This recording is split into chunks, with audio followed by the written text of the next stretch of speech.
Hey y'all, keep those dancing vibes. This is really the energy I need right now in 2020. Can y'all hear me? Yes. Okay, love it. Seriously, this is like, oh my gosh. I miss your faces. I think other people miss each other's faces. So please show your faces if you would like and that feels comfortable for you. If it doesn't, that's cool too. We are so excited that you have decided to join us tonight. My name is Elise and I work in student involvement. But this is a collaborative event of multiple offices as a part of the We Are Falcons Value Series, a focus on race. This is our series that focuses on our campus values. And this year we are focusing on race and the value of inclusivity and anti-racism. We appreciate you joining us. This is our first virtual one. So we did one last month and this is our first virtual event. We are so excited that you are here tonight. A few housekeeping items. As with our We Are Falcons Value Series, there is always a custom giveaway item. Tonight is no different. And oh, have you seen this beautiful, lovely, clear, very durable coffee mug? I think you may have seen it. You are getting it tonight. Now, first things first, we know that you want to know this at like every We Are Falcons event, at the end of the event, we will put in a link. In that link, it'll ask you for your name, for your email. It'll also get you counted for another one of our programs that we have on campus called Falcon 5, but not till the end of the event. So I will drop that link towards the end. After that, you will get an email from me. That email will tell you where to sign up and how to like sign up for a time or if you need it sent to your house. So no need to worry about how to get that mug. We will be sure to make sure at the end of this event that you are signed up and ready. We are just excited to welcome our guests tonight. So as I mentioned, this is a collaborative event, and tonight, this event is hosted by Student Involvement, the Diversity, Inclusion, and Belonging Office, and New Student and Family Programs, and it's a part of our We Are Falcons Values Series, which focuses on our campus values. But on to our distinguished speaker tonight, Justin Jones-Vosu. He's a husband, a daddy, a social entrepreneur, author, and speaker, in that order, who does the laundry and other household projects. He also happens to speak 60 to 70 times a year for corporations, associations, and educational institutions in the US. He's the founder and CEO of Work Meaningful, which is a company that is on a mission to help people bring meaning to their work every day while helping leaders of organizations create engaged and meaningful workplaces. Justin's background is in human resources development, and he obtained his MBA specializing in leadership and organizational change. He has gained valuable leadership experience with 3 Fortune 500 companies. Justin was named as one of Ebony Magazine's top 30 young leaders on the rise. He is the author of 3 books and recently launched Your Why Matters Now, How Some Achieve More and Others Don't.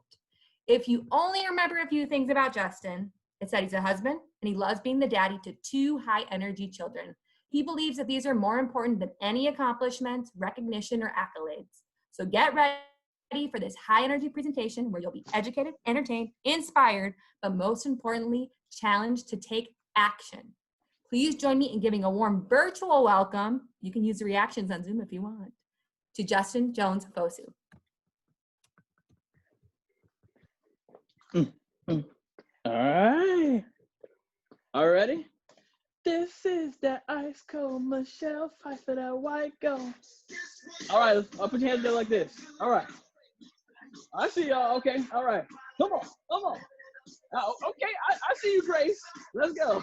I got to kiss myself. I'm so pretty. Come on. I'm too hot. Anna, I can't see you. Come on, Emily. Come on. Come on. I'm too hot. Ball retired, man. I'm too hot. Hey, say my name. You know who I am. All right, Joanna. All right, Madeline. Let's go, Aaron. Hallelujah. Woo! We'll stop there, right? Everybody can't wait till we get to the woo part, like, woo! All right, so what we're going to do is we're going to have a really good time real quick. And I'm super excited just to join with you all. And a couple of things, right? This is not going to be your normal presentation. This is not even your normal diversity presentation, but I plan on kind of giving you some really good practical tips in a fun and really cool way. And just things that we'll reflect on. I'm gonna be super vulnerable and share, and this is gonna be some things that I think we'll be able to develop and grow together. So first, I don't believe that virtual has to mean virtually boring. And so this is going to be engaging. You'll see how ways that I'm going to share and talk, but there's also going to be a moment where I put you into breakout rooms so you can even deepen the message, because it's more important than just me talking. And so we're going to go through this. As you have questions, please feel free to hit me up.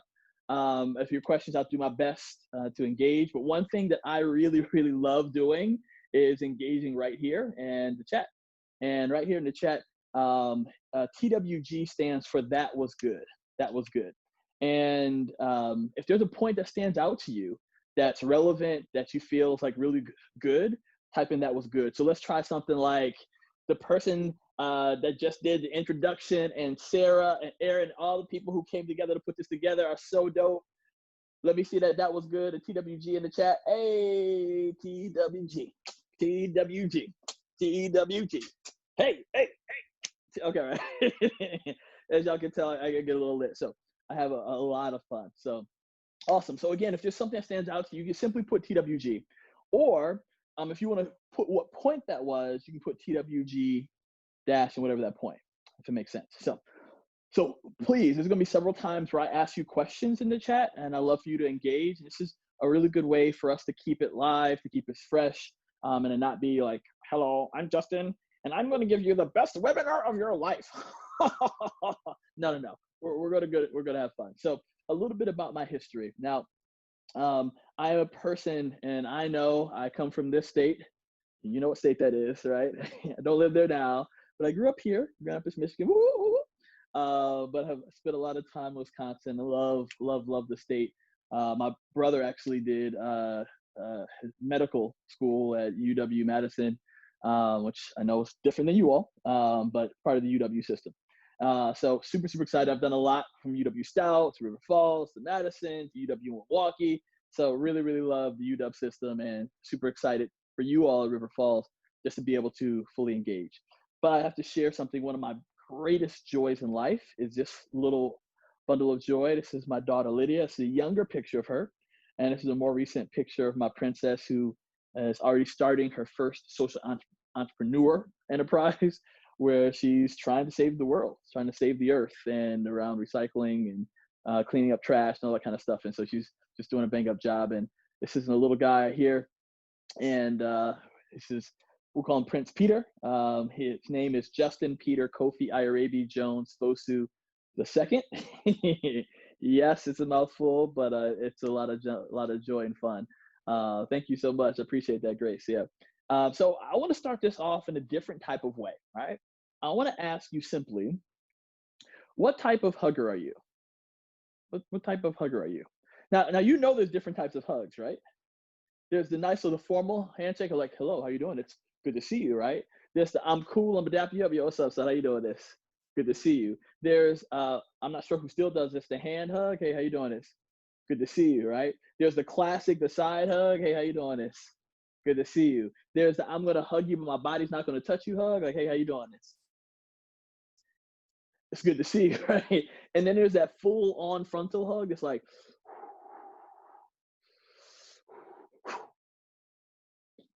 it's good to see you, right? Like, now, no matter what type of hugger that you are, one of the things that I hope is that, you just don't normally walk up to somebody the first day and be like, hi, it's so good to see you, Grace. Yay. Like, I mean, some people do that, right? But one of the things that's important is that no matter where you are, and some of y'all like, if you touch me, where's your mask, right? No matter who you are, what I want you to do is we approach this conversation of diversity and inclusion in many different ways. There's some people who are here and you're approaching it from the formal handshake, like, oh, gotta be here. Good to see you. And that's okay, because I am super glad that you're here. And I hope and think that through this conversation, you'll be able to get something from it. And some of y'all are at that full embrace, like, come on, feel my ab, feel my one ab, come on, right? Like, and whatever that is, no matter where you are, I hope that by the end of the presentation that you'll be moving closer in a different way towards what I call a full embrace. That full embrace where you'll see how diversity and inclusion impacts you and how we can ultimately help the world and all of its unique challenges that we face. And so one of the ways that I like to start off is I like to start off with a game. It's called do you like me? It's called do you like me? So if you like the image I share, I want you to type in yes. If you don't like the image, I want you to type in no. And if you're like, I want you to type in meh, MEH, for those who just didn't recognize what I said. Okay, all right. So let's begin. Do you like me? Do you like me? Okay, all right, I see that. Okay, all right, all right, all right. Do you like me? Okay, all right. Yep, good, thank you. I appreciate the honesties. Okay, all right, this is good. All right. Do you like me? Okay, all right, okay. The Samsung people. I know this campus. All right. Do you like me? Okay, all right, okay, all right. Do you like me? Oh, okay, all right, here we go. All right. Do you like me?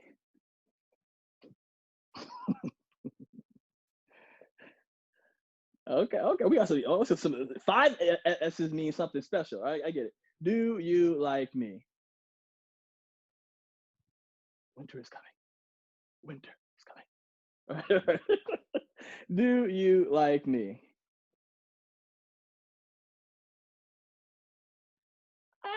Okay. Oh, I said, heck yeah. Okay, John. All right. Do you like me?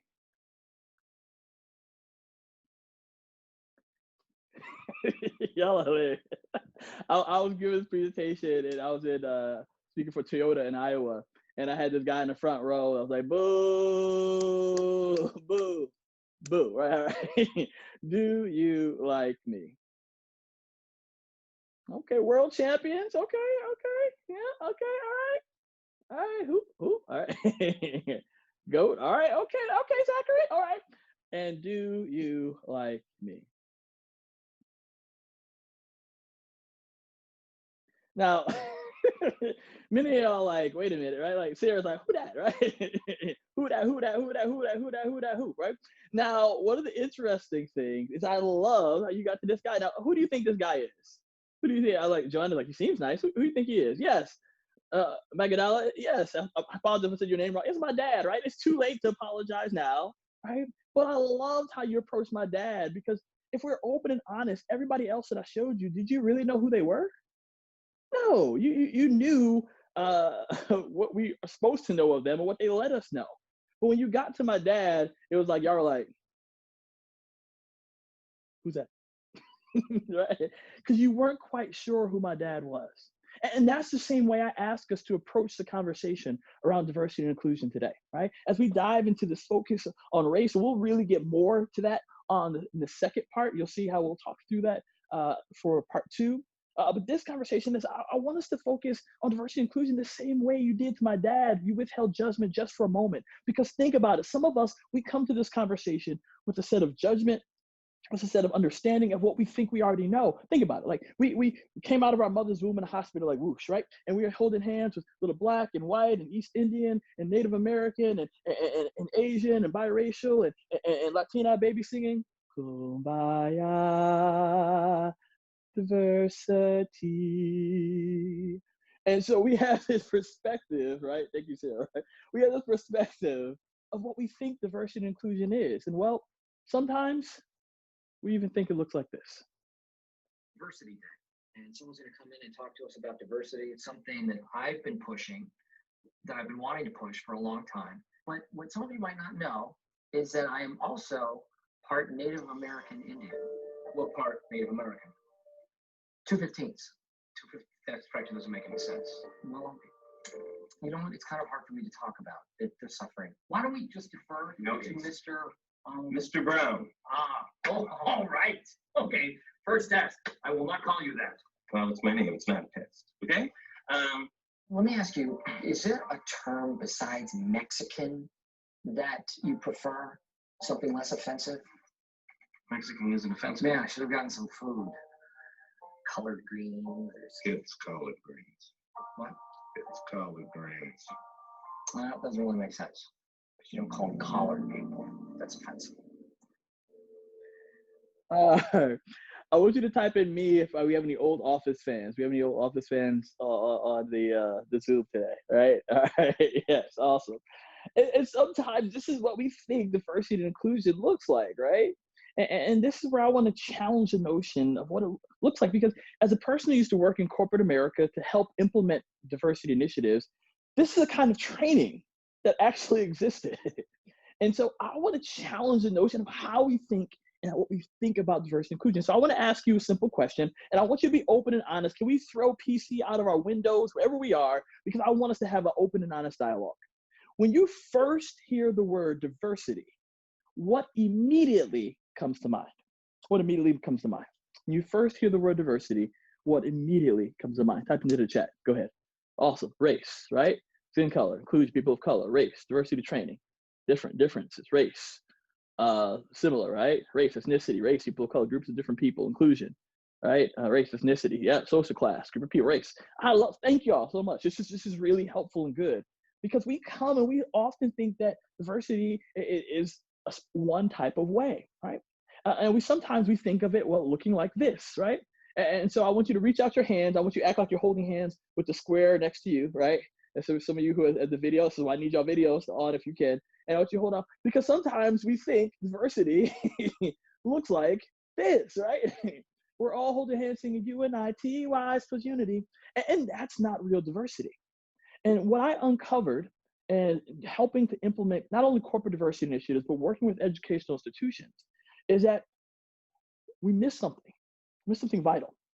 And that's when we leapfrogged over the macro to the micro, which many of you talked about in terms of race, right? And so sometimes we think about diversity as about race and religion and gender and sexuality and ability and religion and country of origin and language and all of these things, identity. But what we did as diversity educators and people working to implement these initiatives, we leapfrogged over the macro. And that diversity at its simplest form is not necessarily race or gender, or sexuality or identity or ability or age or country of origin or mental health, all of these things. Diversity at its simplest form is just difference. It's just difference. Let me ask this question of you.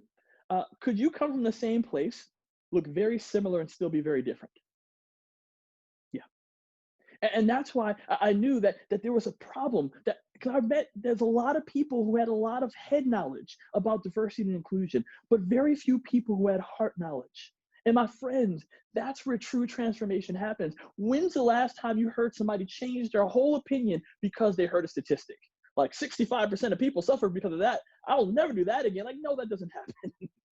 But what does happen is, as we engage real life people in their everyday stories, it allows us to understand and better engage and ultimately fully embrace. And I realize this powerful thing is that if we can't help people to get the macro, then how do I appreciate people just for difference sake? It will never help people to fully engage and embrace the micro. And that's why I'm here today. Today, I'm not going to talk with you about a lot of statistics. I'm not going to give you a lot of the things and verbiage. You can look that stuff up. What I'm after today is your heart. It's your heart.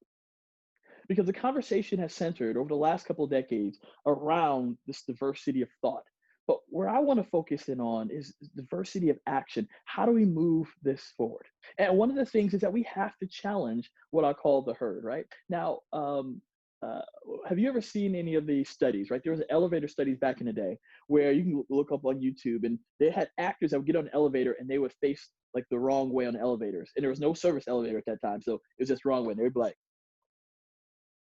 and then people would get on to the elevator and they would like touch the bell, like, and then they would all of a sudden start. There was a recent study that did this, right? In this recent study, one of the things they did, there was a doctor's office, and the people were sitting in the office, and they would sit down, and they had actors that every time they rang the bell, they're like, bing, and people would stand up, right? And they sit back down until the non-actors began doing the exact same thing. They had no reason, no understanding why they were doing it, but they just saw the actors like ding, until all the actors left the room, and all we had were the non-actors. They kept ringing the same bell, bing, and people would stand up, had no idea. But this is the way we often approach from a human behavior perspective things. We often simply follow the herd. Right? It's almost like getting chased by a dog. You see a dog, some people are going to run up to the dog like, I have a dog at home, yay! And some people are like, bye, Sarah, right? Because you're running with everything you have. But one of the things I found is that in the midst of this, that sometimes we have to ask, how can I challenge the herd? How can I challenge the herd? See, because every single one of us on this Zoom, we're different, aren't we? Some of us have long hair, like Alex. Some of us have short hair. Some of us who are hair follically challenged, we whip our ears back and forth. I'll whip my ears back and forth. I'll whip my, right? Some of us have beautiful smiles that calling, like Sierra. And some of us have, well, amazingly unique, interesting, peculiar laughs, right? Those people just try not to laugh. Wait a minute. I cannot let them see the laugh. You know the kind of laugh where you could be at a movie theater, it is pitch black, you can't see a thing, you hear the person laughing, you're like, Miguel, I hear you laughing, Miguel. You like the movie? I mean, that type of laugh. But one of the things that we often find is that in the research right around the end of elementary school, transitioning into middle school, following us into high school, joining us into college, and for many people, even in professional ranks, as we meet people and have different types of experiences, this is what begins to happen. We become copies, hiding behind each other, right? People start acting the same, dressing the same, twiddling their hair the same. And if they don't have hair, their ear the same. And I remember this one guy came up to me after one of my presentations pre-COVID, and he was just super excited. He was like, Justin, your presentation, it changed my life. He said, Justin, I want to be just like you. And like, how do you practically respond to that, Madeline? I mean, like, what do you say? So I tried my best to answer in the most honest way I could. I was like, thank you. I don't think you can be that sexy. But I'm joking. I didn't really say that. But you didn't have to laugh that hard, Kara. Right? But like, one of the things is that I didn't know what to say. I didn't know how to respond. But I remember walking away, and on a plane ride home, I came up with this simple mantra that says this: don't be just like anyone. Be better for everyone by being the only you. Don't be just like anyone. Be better for everyone by being the only you. Now, what does that practically mean? That means there are unique skill sets, gift sets that only you possess. Your identity, the way you approach the world, your background, your heritage, your family. Yes, the great parts of your family and the cousins you might not like, right? Where you're from, all of these things, your successes, your failures, your health, your mental health, even sometimes your addictions, all shape who you are today, who you become. And what we don't need is we don't need copies. We don't need people going to online or in person to River Falls like, hey, I'm a copy. No, we need your unique perspective, your own life DNA story, because that is one aspect of how we come to this. And when we bring our full and true selves, it allows us to shape our community in ways that are healthy and helpful, as long as we can be able to value difference. And so I want to focus right now on the macro. I want to talk about the macro. We'll dive a little into the micro in part one, but we'll really get into the micro, especially in part two. And you'll see ways that this will actually help us and help us transform our communities. So let's dive in. So how many of you all have done some type of assessment before? Let's say Myers-Briggs, Strengths Finders, True Colors, DISC personality, like all of these things. You probably do like, what kind of shoes are you? Are you Vans? Are you Yeezys? Are you barefoot? Like you could probably create your own, right? But one of the things I love, spending some time in grad school at George Washington University, is we had to study all the different social styles, personality tests, the pros, the cons. And I love the social styles the most because it focused on your behavioral preferences. How do you prefer to behave? And so I want to focus in, how do we prefer to behave, right? So when you think through this, I want you to identify what style might be your leading style. Let's begin. So the first group of people are my expressives. Oh, I'm sorry. Wrong picture. Expressives. Now, have you ever met somebody that talks like this? So I woke up in the morning and I saw a bird chirp. It's like, chirp, chirp, chirp. I was like, get out of here, bird. And I saw my friend. I go up there, I was going to give him a big hug. Oh my gosh, he's so good to see you. Like, have you ever met somebody that talked like this? Probably an expressive, right? Okay, Rory, right? Probably an expressive, right? Because expressives are the kind of people that they're super high energy. They walk into a room and expect all eyes to be on them. Have you ever walked into a room and you saw somebody in the room by themselves and they were dancing like dum dum dum dum dum dum dum dum dum dum, but there was no music playing and they didn't have any earbuds in? You're like, I think I walked into the wrong room, right? Probably an expressive, right? These are the kind of people that they walk into a room and start shaking hands like, hey, how you doing, Karen? Hey, Rory. Hey, Amy. Hey, good to see you, Miguel, Lindsay. Hey, I'm Justin. Hey, how you doing, right? They love shaking hands and kissing babies, right? These are the kind of people that love, like pre-COVID, right? Kissing, hands and shaking babies. I mean, they just love the center of attention in the spotlight so much. But sometimes, even though they were creative and innovative and thought outside the box, one of their greatest weaknesses is that when they're not given the center of attention that they so crave, this is what they could sometimes do. Oh, why do they have to be here, yo? Shut up and dance with me. This woman is my destiny. She's like, ooh, I heard y'all singing with me. I heard y'all.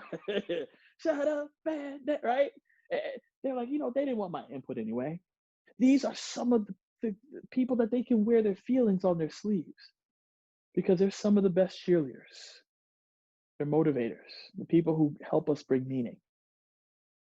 But when they're not in it, they're not in it.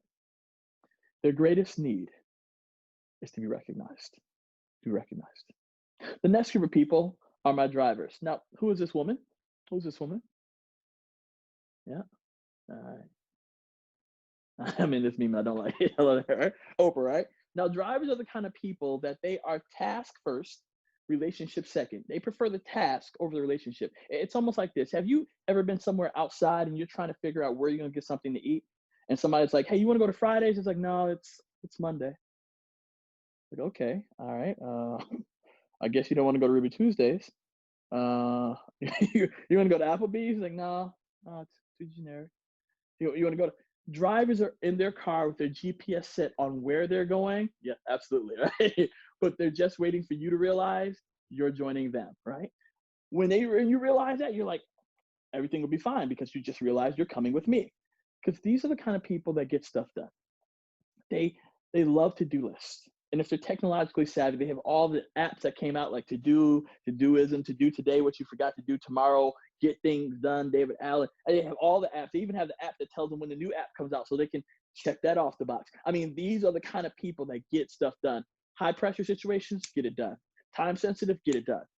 But sometimes they can get it done so well that they forget about the people it takes to get it done with. You see, because these are the people that want to accomplish the task. They have great strengths, getting things done, accomplishing the task, reminding us of what needs to be accomplished. One of their greatest weaknesses is that they can be perceived as manipulative and or bossy. Their greatest need is control, to be in control. The next group of people are my amiables. I'm a love every fall. No, right? But in the spirit of the amiables, it's like, have you ever met like a person, an authentic hugger before? Like you've never met them a day in their life and you're like, right? But isn't there a difference between an authentic hugger and an awkward authentic hugger, right? Because a person will come up to you and how do you let somebody know it's time to let go? What do? Yep, you pat them on the back, right? And they squeeze tighter, like, yes, thank you, Sarah Jensen, thank you, right? Because is that these are the kind of people that they just love the intimacy, right? But it's not that amiables always love to hug, but they love the intimacy because they're relationship first, task second. They prefer the relationship over the task. These are the kind of people that ask questions like, how are you doing? And actually expect a response. Because in today's society, people, how you doing become a greeting. Like, how you doing? How you doing? Right? But amiables will really say, like, well, how you doing? I guess you'll tell me next week. Okay. All right. Because they generally want to know. These are some of the greatest listeners, some people who are some of the most empathetic. They can't send an email, message, iMessage, or DM without saying, so, Grace, how was your week? All was good? Awesome. Do you have the information we need for the report, right? Because these are the types of people that always want to get the relationship first over the task. But when conflict arises, this is sometimes what they can do.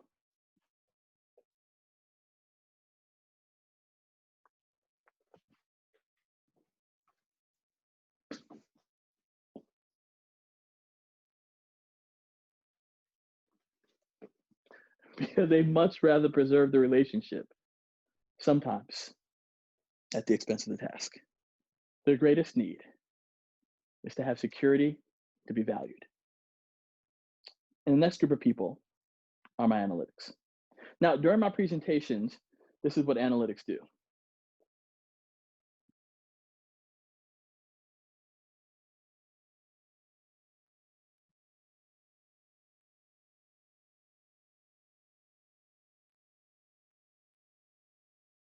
I can run around the room.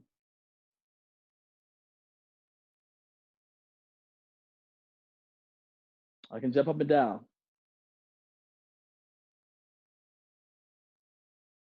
I can jump in their face.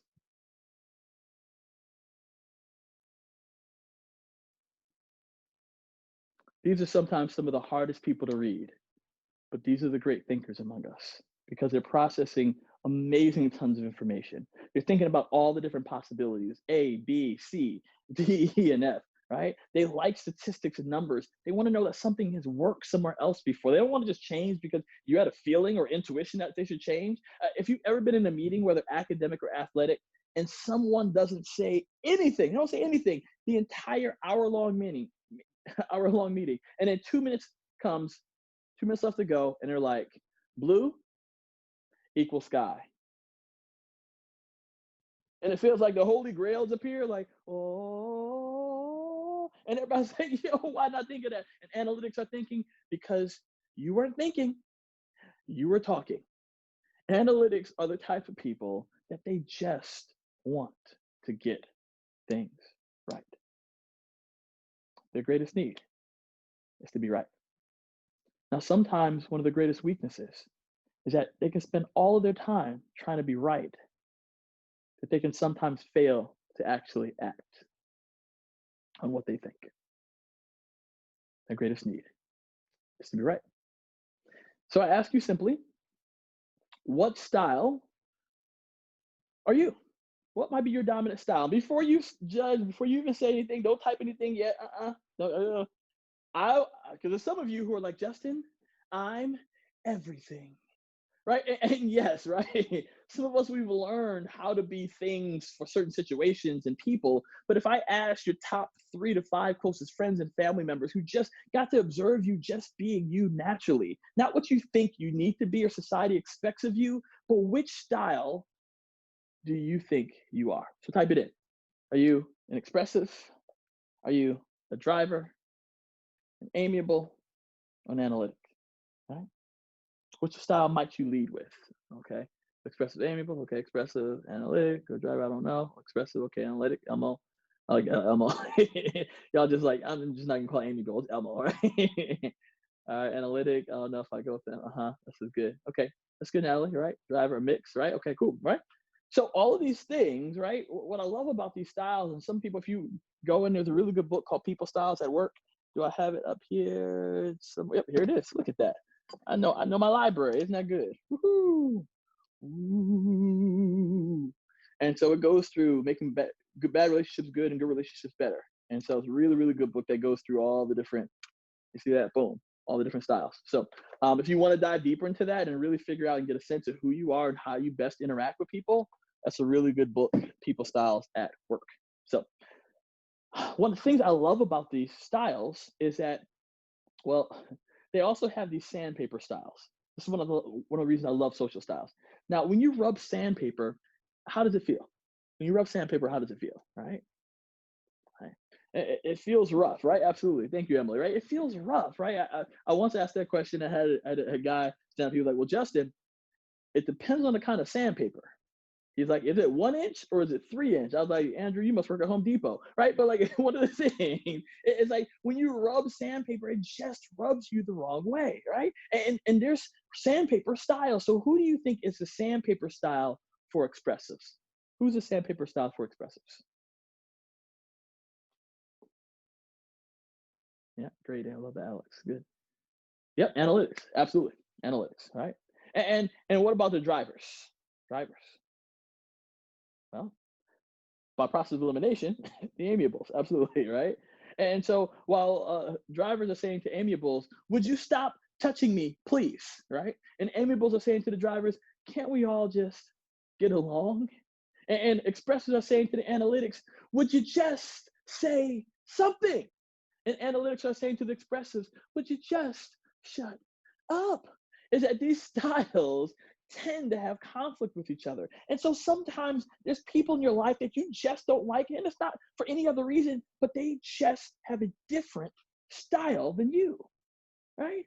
This is different behavior preference than you, right? But can I ask this question? Can you see how every single style is needed in a group and or a team? How we need the expressive energy and excitement and motivation and helping us remember why we're doing something. We need the amiables to help make sure everybody's involved and included as part of this process. We need the drivers to help us remember there's actually something to be done, right? And we need the analytics to not just make sure that we're doing the right things, but that we're also doing the right things right. Every single style is needed. But the challenge is that we often prefer styles like ourselves. So let me give you a great example, right? Imagine, you ever saw like a game back in the day, right, when everybody could be together, right? And people would take up and lift up their shirts and they'd have like the letter on their stomach and they'd be like, P-A-C-K. And the person who had the E be like, y'all just be Packers, like Pack RS, like you wouldn't bring them next time because you'd want to be on a big jumbotron and everybody like, yeah, right? And it would be amazing, but you wouldn't bring them. Or imagine you're a person who it's a little bit more melodic for you. You're at a nice event. You're sipping on some really good wine. If you're under 21, some great apple juice, go to Europe. And you're just having a really, really good time. And somebody comes in your melodic moment and they're like, woo, woo. You're like, okay, it's time to go. We're not bringing them next time. Because we tend to prefer styles that are like us. And my friends, this is our call, our opportunity to engage and embrace difference in a heart perspective and actually fight for others, right? See, let me tell you what it means to fight. Because when I'm talking about fighting, I mean something in this way. So imagine you met somebody, right? And you met them and it was awesome. You had great chemistry. You connected with them. It was really, really cool. And some time went by and you all were together, a relationship and stuff like that happened. And then, some time passes and they're considering breaking up with you. And you're not sure about how you feel. But if you really loved them, would you be like, you know what? We had a good one while it lasted. No, if you love them with all your heart, your mind, and your soul, you might show up to their doorstep like, if you ask me how I'm doing, I'd say I'm doing just fine. I'd lie and say that you're not on my mind. When I go out and I sit down at a table set for two, and I realize I'm forced to face the truth. and I must say,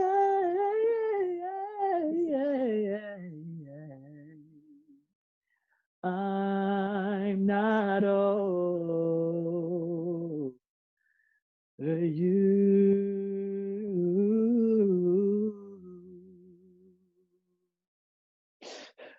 I'm not over you. Right? Like that's how you would want them to show up. Thank you so much. I appreciate. All right, Sarah. Really appreciate that, Becca. Right? But that's how you would show up. You would give everything that you had. I appreciate the hand clap. Going, okay, all right, because that's you love this person and you want to fight for them. And my question is, will you fight for people? Will you fight to embrace in the heart perspective everyday difference in that same way? Right? That's what I know you've got to just hear, because you wouldn't care if people laughed at you. You wouldn't care if people joked on you. You wouldn't care if people brought out their phones and like, we want to do this on TikTok. Yeah, like you wouldn't care because you'd be willing to fight for everything that you loved. And my question for you is that fight in you for people and their everyday differences? Because sometimes it takes challenging the herd. Sometimes it takes people laughing at you, looking at you funny. And this is what I came to believe as I've traveled across this country, even this world. It's not just here, it's all over. Is that most people don't believe in diversity at all. They don't. Most people believe in what I call diversity. It's the only difference is about me is the only thing that has value. And what I'm not saying that your specific difference doesn't have value, because certain times in our society, in our lives, in our communities, there's certain differences that rise to the top that we must deal with and address. But if that's the only thing that ever has value, that's not called diversity, my friends. That's called selfishness. Real diversity and inclusion is when we get up and stand up for the needs of others, even when it has nothing to do with us. And I know with some of you on the Zoom call, you're like, oh, that sounds like some real kumbaya-ish stuff like that. But so you may say, Justin, but what if I don't agree? What if I don't agree with their difference? And this is where I want to apologize to you on behalf of every diversity educator, speaker, consultant, person who comes before you that's made diversity and inclusion some kumbaya experiment. That's not real diversity, where we all hold hands and agree. That's not real diversity. Real diversity is when I can disagree with you, yet still respect you. When I can vehemently disagree with your ideology, but passionately see your humanity. And my friends, we've lost the art of how do I respectfully disagree? How do I still hear and pursue people's humanity even if I vehemently disagree with them, because we're dealing with real live people. And that's what we've missed when we don't focus on here, when we only focus here in our heads. So, yeah, Sarah, please go ahead and type it in. One of the things, I love questions, I appreciate that. But this is our opportunity, right? Because there's a lot of people that I vehemently disagree with, but I am still friends with. There's people who have opinions and perspectives that I'm like, no, but I still take time out to engage, and you'll see, right? And so I want to do a quick exercise. And normally in person, I do it called get up, stand up. Okay, I like it. Yes, I love this. Thank you so much, Sarah. I love this. And you'll see what I want to do is I'm going to get to that and what I call the circles of grace. So I'm going to share some ways that we can engage with people that could be toxic, and or just the way, also sometimes the way we receive it is toxic, because I believe I'm the only person I can control. I can't control anybody else. But how I respond to people is powerful. Now, we'll talk about self-care in a second, because there's sometimes we shouldn't be in some situations because it's dangerous for us. But we'll talk about that with the circles of grace. So I love that. So I want to do a quick exercise that's called get up, stand up, or what I call just type in me. All right. So I'm gonna call out some things, and if it's ever impacted you in the course of your life, I want you to simply type in me. Type in me. All right. So I want you to type in me if you've ever been called fat. F-A-T. Fat. Type in me. Okay. All right. All right. I want you to type in me if you've ever been called too skinny. Too skinny. Okay. Okay. All right.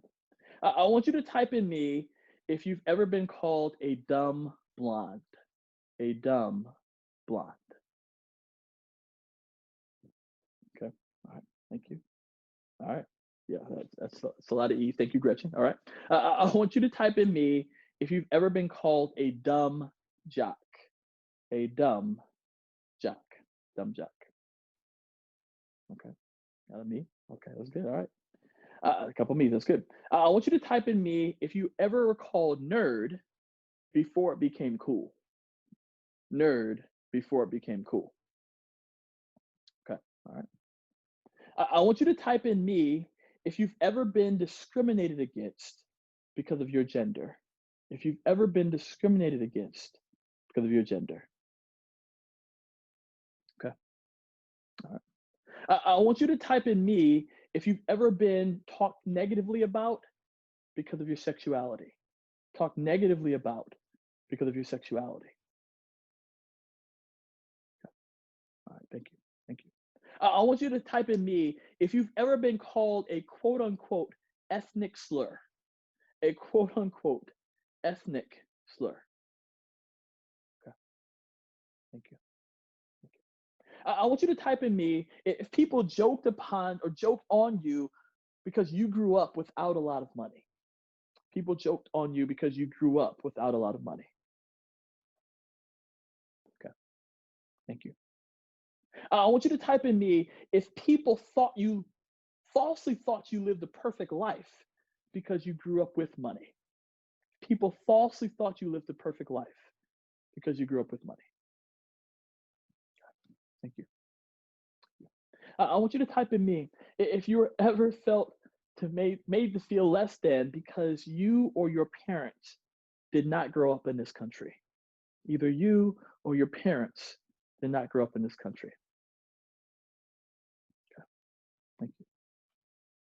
I want you to type in me if you've ever been discriminated against or talked negatively about because of your religion or lack thereof. Because of your religion or lack thereof. Thank you. I want you to type in me if people looked at you funny, made you feel on the outside because you had a disability and or still have a disability. Because you had a disability and or still have disability. Thank you. Thank you. Now, I want to apologize to you all. I want to say sorry if I didn't speak to your specific difference. So many things I could have talked about, from mental health to language to a lot of different things, right? But I want to ask one last question. I want to ask if you've ever been called dumb blonde, dumb jock, fat, too skinny, nerd before it became cool, called an ethnic slur, discriminated against because of your sexuality, discriminated against because of your gender, talked negatively about because you grew up without a lot of money. People falsely thought you lived the perfect life because you grew up with money. People called you out of your name or talked negatively about you because of your religion and or lack thereof. People talked about you in a different way because either you or your parents did not grow up in this country, or anything else, your disability, anything else that I couldn't even think of in this moment. And at some part in the journey of your life, it did not make you feel good. I want you to type in me.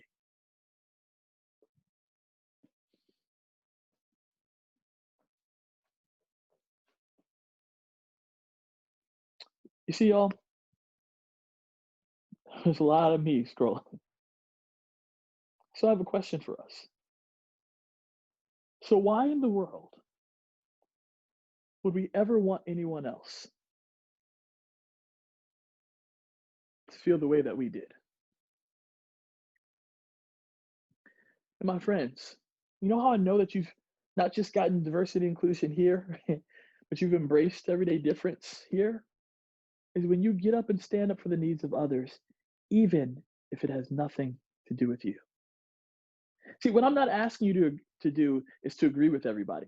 No, that's not the call. What I am asking you to do is to see people's humanity.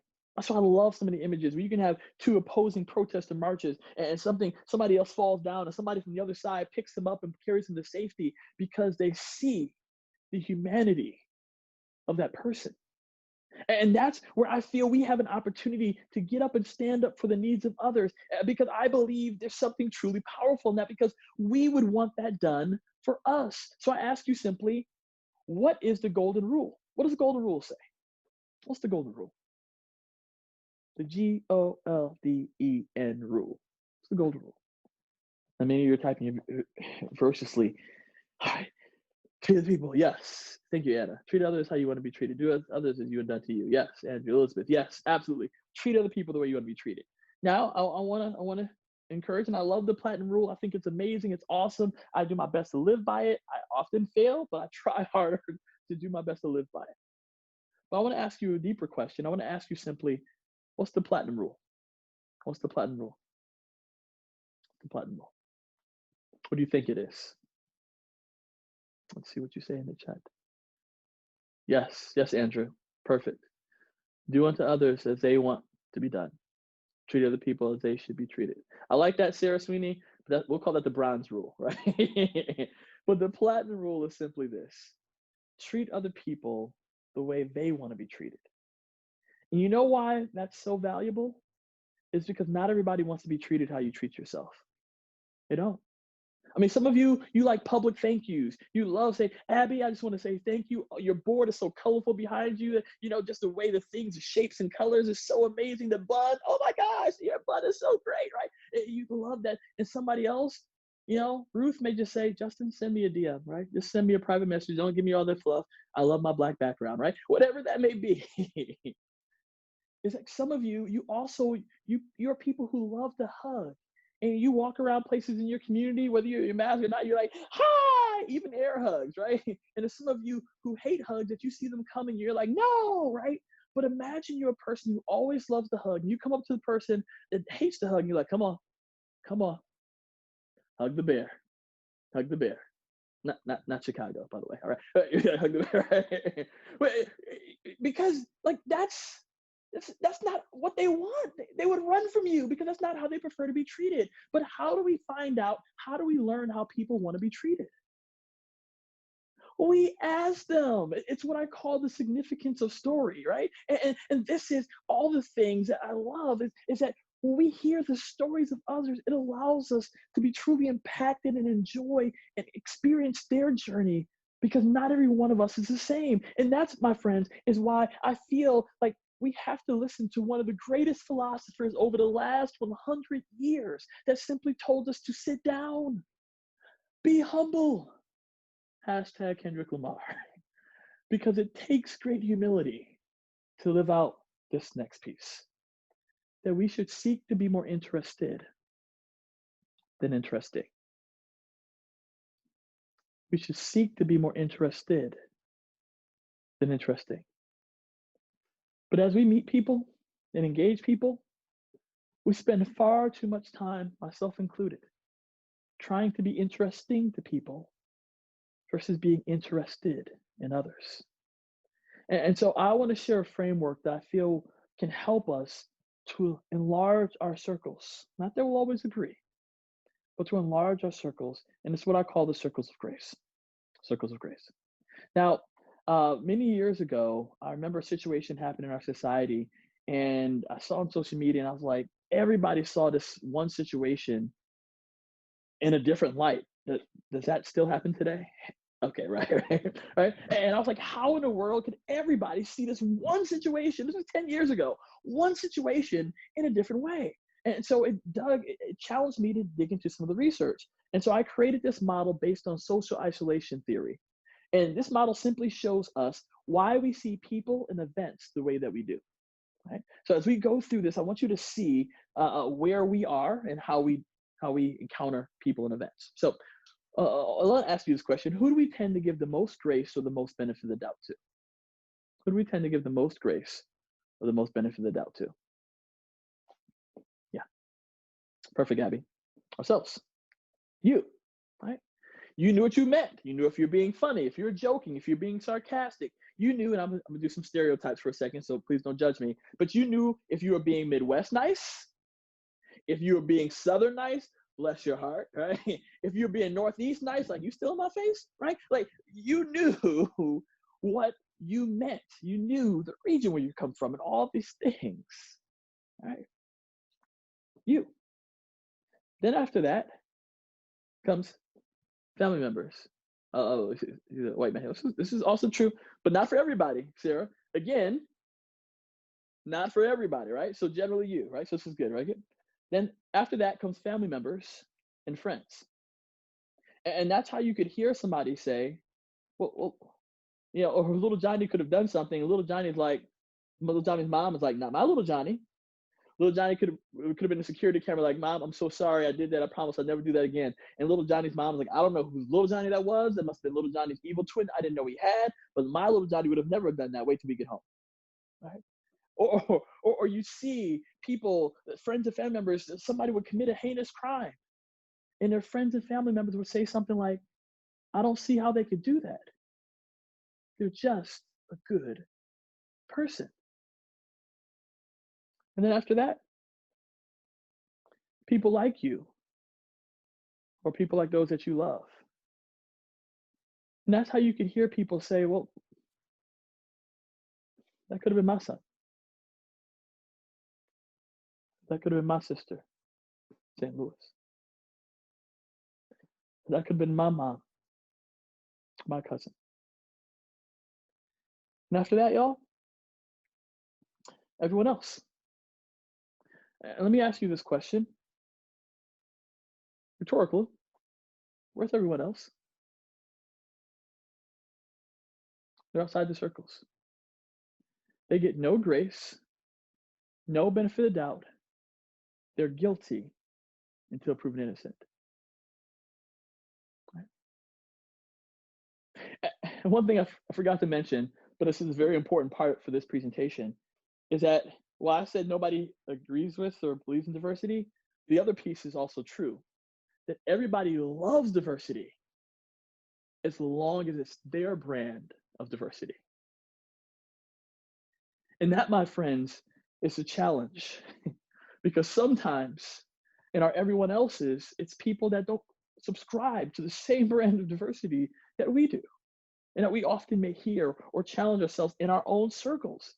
And so in this everyone else, these are the people that we give no grace, no benefit of the doubt. They're guilty until proven innocent. And you want to know who my everyone else was?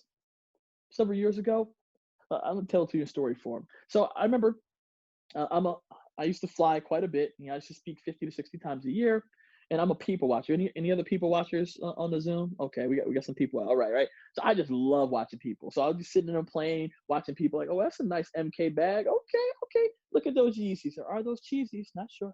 Right. And so like one of the things is that I would just have a really good time just watching people.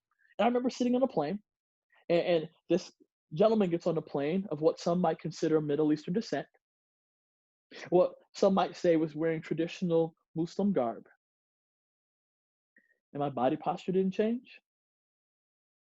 My facial expression didn't change. Not a word was uttered out of my mouth. But inside my mind, I'm asking the question, am I safe? You know who I didn't do that to? I didn't do that to the white businesswoman. Didn't do that to the Latina.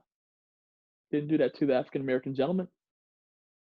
And I started having a conversation with myself. Justin, diversity guy, what's going on? And I realized in that moment that I didn't have anybody in my circles of grace that fit that bill, right? That fit that demographic. And so let me ask this question of you. When we don't have people within our circles of grace that fit certain demographics or groups, types of people, where do we tend to get information about them? Where do we get information about them?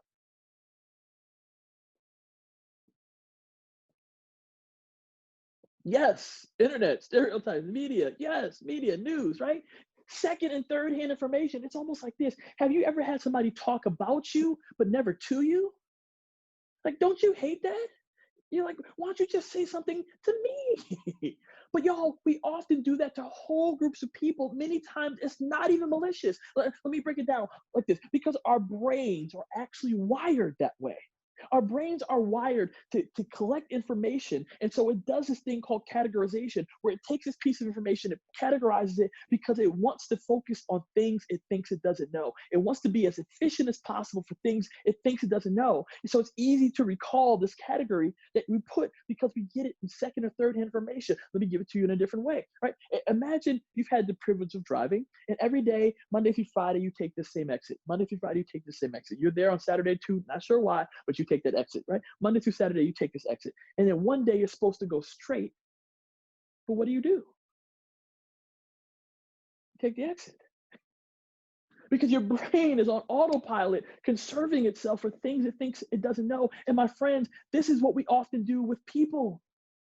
We take the exit right before we get to know them, right before we encounter who they really are, or how they came to this understanding or this belief or all these things, and we take the exit. And what I'm challenging us is to challenge our brains into becoming intentional to engage people and not take the exit. Because I realized in this that we can actually create one more circle. So at the time I was living in Mississippi, right? And in our townhome community, there are several families from Saudi Arabia. And I began to seek to be more interested than interesting.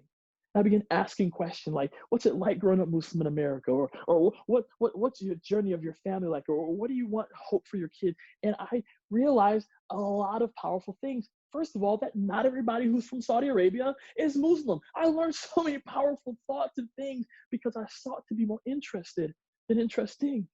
And I realized in that moment that we can actually create one more circle, right? And that one more circle is of meaningful relationships and exposure. And the reason I say meaningful relationships is it has to be then deeper than, hey, I have 2 white friends, yay! Like, no, it has to be deeper. We have to talk about the hard and challenging thing and still come back to this place of trust. Not surface level. That's why I say meaningful and not just relationship, but also exposure. And this is where I challenge my own self every 6 months. And I encourage you to consider doing this with me. Every 6 months, I do something called the 6 month challenge. 6 month challenge. The 6 month challenge is this. I go to an event, I experience something, or I engage with someone in either which I disagree or I don't know a lot about. Every 6 months, right? Now, to speak to Sarah's earlier point, right? Sometimes I do that from a distance, right? And there's some times where I can't handle it. So I have to choose wisely my 6 month challenges because it's just sometimes just from self-care and mindset and all these other kind of things. But I am going to challenge all of us to be a little uncomfortable. Not unsafe, but a little uncomfortable because it sometimes is uncomfortable listening and hearing the stories of those I may disagree with, that I may not understand. I remember one of my most transformative 6 month challenges. I went to a mosque to hear a Quranic scholar speak about some of the issues that day. Right? Now, I didn't walk out there now Muslim. Right? There's a lot of things that I was like, man, I had never heard it said that way. That's actually a really good point. And there's other things like, oh, actually, I still disagree with that. Right? But you know what it did allow me to do? It allowed me to see people's humanity. And my friends, to see and engage in firsthand information and knowledge, my challenge for us is that yes, you can go and hear and experience different things, but it takes us exposing ourselves. And I'm afraid that many of us, we're confining ourselves to the circles of our comfort. That we only do things where people agree with us. We only go places that people already agree with us. Oh, you don't agree with me? Cancel. You don't agree with me? Delete. And we're robbing ourselves of real, like I'm not talking about antagonistic people, right? Because sometimes we just let them people go, right? I'm talking about people who are good and meaningful, but they just have a different view than us. We have that opportunity to enlarge our circles. And so while I've been up here all vulnerable, I want to ask you a simple question. I want to simply ask you, who is your everyone else? Who are the people that you tend to give no grace, no benefit of the doubt? They are guilty until proven innocent. What do they look like? Where are they from? How do they identify? What books do they read? What marches do they go to? Or do they counter? Do they stay at home? Where do they go on Sundays or Saturdays or Fridays if they go anywhere at all? What country are they from? What political party do they belong to? What do they listen to on the radio? What books do they read? See, I want you, and I'm going to encourage you. I'm going to put you in breakout rooms, and I want you to share who you think might be your everyone else. Now, it's going to be a little uncomfortable, I know, but let me kind of prep it for you, because there's a couple of things. There's two things as we identify and think through who our everyone else is. Number one, your everyone else is not a specific person. You're not like, that person right there, that's my everyone else. Like, no. It's not one person. It may be what that person represents, the ideology, belief system, all these other kind of things, but our everyone else is not a specific person, right?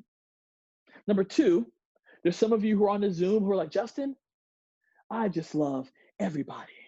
Spirit finger, spirit finger, spirit finger. And while I love that sentiment, there's every single one of us on this Zoom has an everyone else, because every single one of us has this thing called bias. Sometimes even that we don't even know we have. I also have bias. I'm a person who teaches this stuff. I have books on this stuff over and over again. I mean, I can pull out all these books. Blind spot, blind spot, whistling Vivaldi. There's so many things. Like we have everyone else, right? And some people only tell you stuff that they've gotten over. But I want to tell you something I still struggle with. So every time I see a Black woman who is dating, in a relationship, or married to a white male, my automatic reaction is, oh, there's not enough good brothers for you? Now, I know that to be false. I know that people can love who they choose to love. I know that to be so true here, right? And even here. But you know what? It doesn't erase the 20 plus years of growing up in my hood, my neighborhood, in the schools I went to, the places I went, even my family, that taught me that that was wrong. Now, I know it to be different. I know it to be not untrue. I know so much that so many of my friends are Black women who are dating white men, right? Even my business manager is a Black woman who's married to a white man. I know this to be true. And this is my issue. The issue is not that you have bias, because y'all, we will never be free of bias. Even some of you who are diversity inclusion through and through, we will never be free of bias. The real issue is, what do we do with it once we know we have it? That, my friends, is ways that we can begin to challenge and transform ourselves. So you know what? When that automatic conditioned response comes out when I see a Black woman with a white man, you know what I do? I start creating powerful stories. I'm like, oh, they probably met and the wind brought them together, and there was like two flowers that flew up at the same time, and they grabbed them, and they're like, oh my gosh, it's good to meet you. Like, I was like, and I create these awesome, amazing stories, because I'm trying to recondition my brain to experience it in a different way. As many of you, you don't even want to touch this conversation or topic because you've been shamed just by feeling or being conditioned the way you have been. But we can enlarge our circles today. So I want to ask you again, Yeah. Oh, absolutely, Alexis. I appreciate that. Thank you for sharing. Yeah, you're gonna give it both sides. You know what's interesting, Alexis? I don't have that same reaction when it's a black man dating a white woman. And it's very weird. Don't have the same reaction.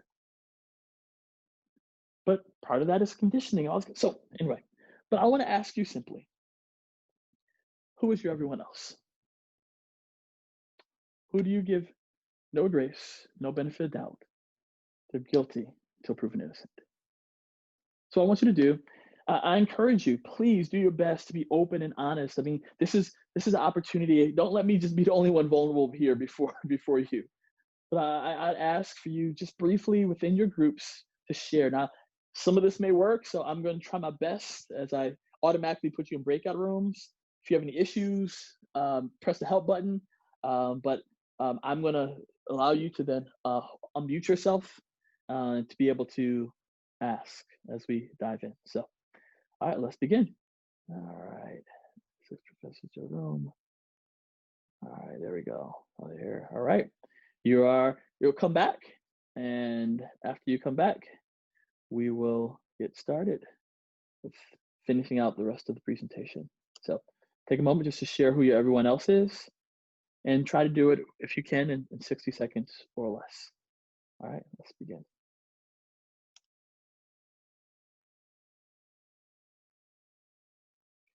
So, yeah, absolutely. I appreciate that, Elizabeth.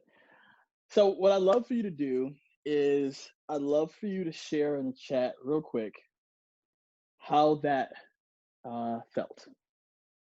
How that felt. Feel good? Was it awkward? Was it refreshing? Was it like, I'd love to see how it felt for you all. Good, actually wasn't bad, good, nice, good, Gucci pad, okay. We'll discuss, really good. It's weird, that's good, I like it, that's very good. It's easier than I thought. Supportive, uncomfortable, this is good. Awkward, yep, absolutely. Two people didn't talk, right? That happens sometimes. A little nerve-wracking, right? Yeah, this is good, right? And this is hard, right? So this is whether you're doing this virtually or in person. Imagine you're doing this person, right? It's one of the things I used to do. And for those who said it was awkward, because sometimes people would get on and be like, I don't know if the person I'm talking to is my everyone else, right? And so sometimes it could be that awkward as like, am I sharing with you? And you're like, I don't know, right? And this is what I want to say, right? Is that this is the part of this life is messy, people are messier. And so I want to share a couple of stories with you. And first of all, thank you for those who participated. I know some of y'all did surface things like, I don't like people who use colored pencils, right? And there's others of you who went in, and I appreciate, no matter where you approached it, if you participated, thank you. And especially for those who really took a step to be vulnerable, because it's hard for us to talk about. For some of us, it's like, it's sometimes even hard to admit that we have bias because it's not something that we've often heard or talked about or like, hey, like, yeah, we do. It's not the issue that you have, it's what do you do with it? And so this is what I call life is messy, people are messier, right? So I'll tell you a couple of stories. So I had this one guy come up to me at the end of one of my presentations. He was like, Justin. He was like, man, yeah, I had the same everyone else that you did. He was like, 'cause I was flying and this guy, Middle Eastern, just sank out on the plane, and he was wearing like a Western, business suit, whatever kind of stuff. And he was like, but I was watching him, right? He's like, I was just watching him because he wouldn't get off his phone. And he was like, the flight attendants, everybody, they couldn't get off his phone. And so planes get ready to take off. He finally gets off his phone, but he's like, I've already created stories about this guy. He's like, all right, are we about to blow up? Are we about to run into a building? And he's like, I created all these stories, but time went off. We got in the air. I calmed down a little bit, but I was still watching him. So it's like they got in the air. They had a little turbulence. They finally landed, and when they landed, soon as the bing went off, the person jetted off the airplane. Jetted to the front. They opened the door. Guy ran off the airplane. So he's making sure the guy who's watching is making sure he got all his stuff because he's like, he's still creating stories. And he's like, well, why did he get off the plane before me? Does he think he's better than me? And so as people start exiting the plane, pilot comes on. Is like, excuse me, so thank you, so thankful that we got here safely and we landed safely because you saw the guy who had to run off the plane. He's actually a doctor who has a heart for someone who's getting ready to die. And he's like, I'm super glad we got here safe. The reason he wouldn't get off his phone is because he was on the phone with transportation to make sure that they were there as soon as he got off there. He can go off the little secret exit off the plane to jump in and get to the hospital as soon as they could. Stories we create about people. Life is messy. People are messier. I had this one person say in one of my sessions, I was like, who's your everyone else? I had this one person say, Justin, my everyone else, drug dealers. And before I was able to kind of jump in, somebody else said, I wonder who people thought of when they said drug dealers. Because she was like, my son, who's white, is a current drug addict, not recovering, but current. And he said, you want to know who his drug dealer was? His football coach, who was also white. She was like, when my son had a gruesome injury, his football coach gave him some pain medication and told him, don't tell your parents. And she said that was his gateway to many of the harder drugs where he became an addict. She's like, the stories we often create about people. And most people you have never thought of his football coach was his drug dealer. Life is messy. People are messier. Have you ever had somebody, if you've been driving, cut you off? Don't you have some choice words for them? And they're not normally UWRF? Right? But I remember my friend whose wife passed away at the age of 28 years old. And when he was telling me when he was rushing to the hospital and her body went lifeless when they were in the car, he recounted how many people he probably cut off. But he's like, Justin, I was trying to go as safe as I could, but he was like, I was trying to do everything I could to get my wife to the hospital for someone to save her. Fortunately, that was the last day that he saw his wife alive. But often when people cut us off, we've already created these stories that they're jerks, that they're inconsiderate, they're not thinking of anybody else. Life is messy. People are messier. I end with this last story because it's really powerful. I was in one of my sessions, and I asked again, who's your everyone else? And I had a person who, they said it like they were trumping me. They were like, people on the sexual assault list, what is the sexual registry, the sexual predator registry, yeah. And I was like, that's hard to argue with, right? Sex offenders, thank you, yeah. Like, life is messy, people are messier. So I recounted this guy that shared his story with me. And he told me how he was on full scholarship. He was 18 years old. He's on full scholarship out of state. He came back to do an internship, so he's 19. Met this beautiful young lady, he said, at a grocery store when she was working. They connected, exchanged numbers, they talked, some time passed by, and they decided to be intimate. Now, he said they decided to be intimate. I guess it's their thing. They did it in a car in a parking lot, right? But it looked like the neighbors thought it may have been a prostitution issue. So they called the police. Police came, and police separated to two, and they came to the young man. They said to this young man, they said, excuse me, sir, did you know that this young lady is 16 years old? He's like, no, she told me she was 18. And he said to me that she even told the police officers, she lied to him and told them that she was 18, or told him she was 18. So the guy, separate them. They take her home. The young man goes home.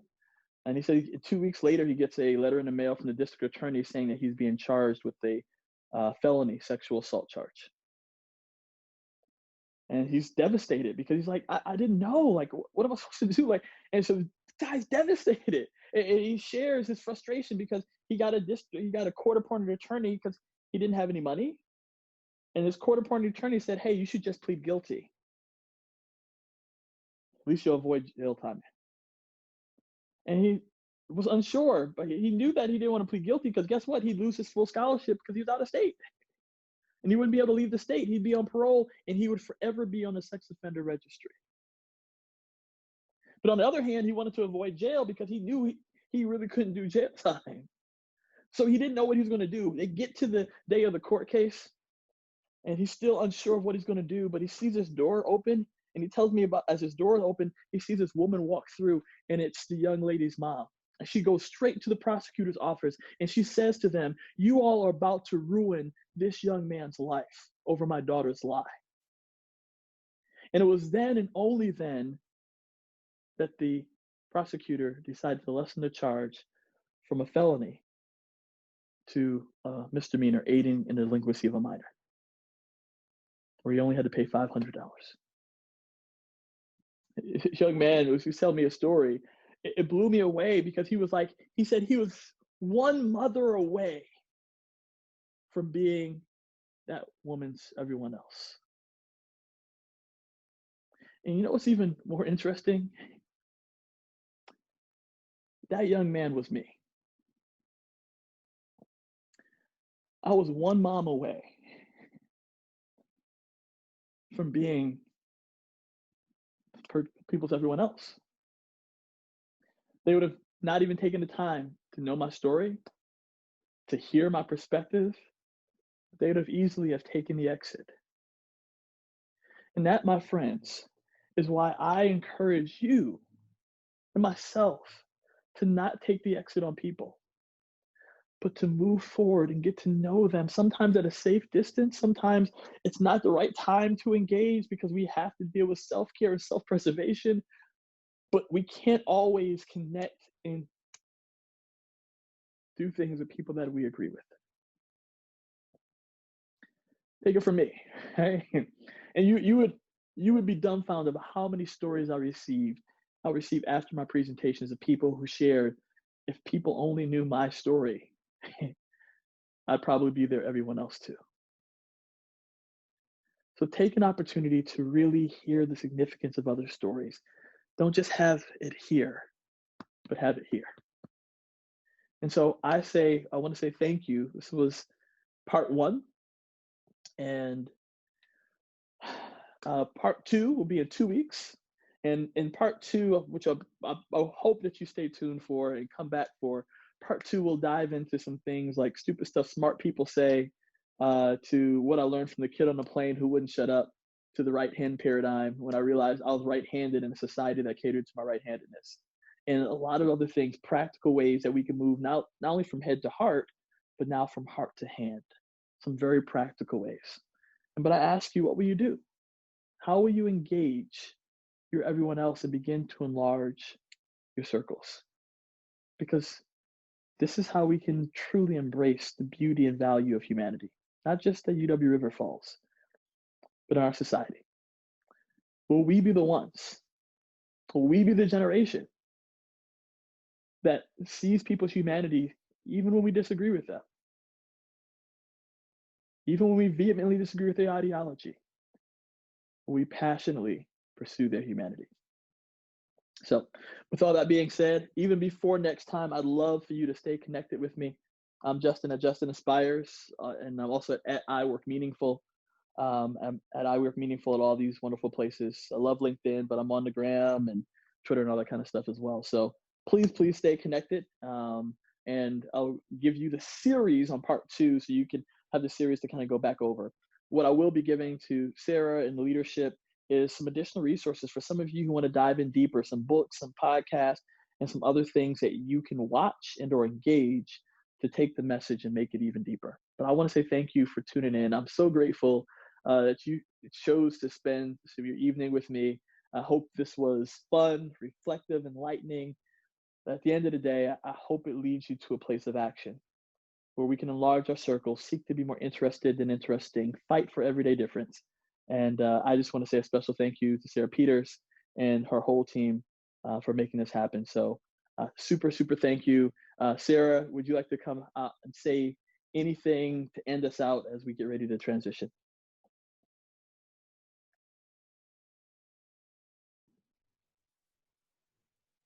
I don't know if she can unmute, but I can. And I just want to say thank you, Justin. Me and Sarah are working very closely together. I put the link in the chat for those of you who would like a mug. So amazing. Thank you so much, Justin. We're very excited to see you again in part 2. And I really appreciate all of you all for spending your evening with us. This was very impactful. All right, y'all can go now, but y'all go on the slide.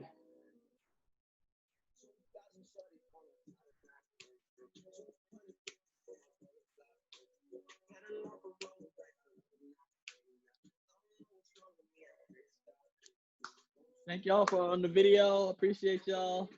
Thank you, Elise. Thank you, Sarah. Thank you, Sarah, Sweetie, Ruth, W, Deanna, and Grace, and Sarah Jensen. Sarah asking all the hard questions. I love it, Sarah. Hey, go Kara. Go Shelby. Deanna. Rocking that mask. I got my mask. I got my mask too, boo.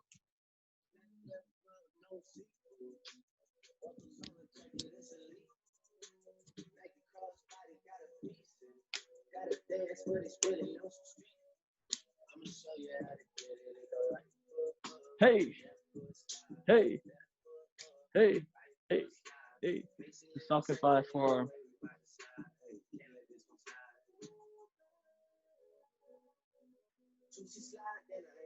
Oh, sorry, Sarah. I just realized you're gonna. I think you unmute yourself now.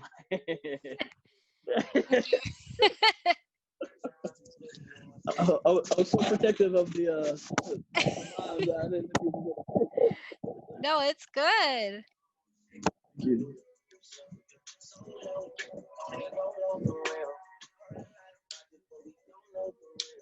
At least knocked it out the park though. So at least rocked it.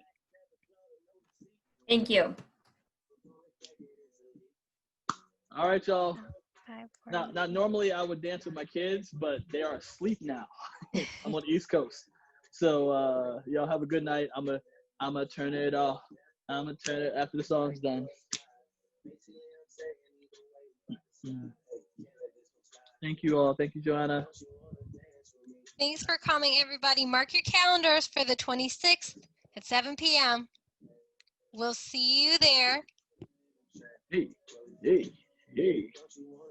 Go, Alex. Go, Kara. Go, Alex. Go, Sarah. Go, Alex.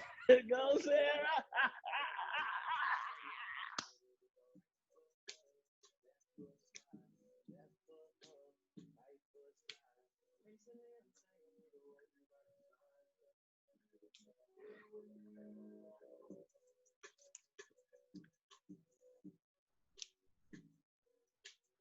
Aw, I love those headphones, Kara. Hey, hey, hey, and the music goes off like this. Talking all the stuff, I'll be hitting on my halls. Talking about I'm about to speak at UWRF Falls. Hey. Bye, y'all.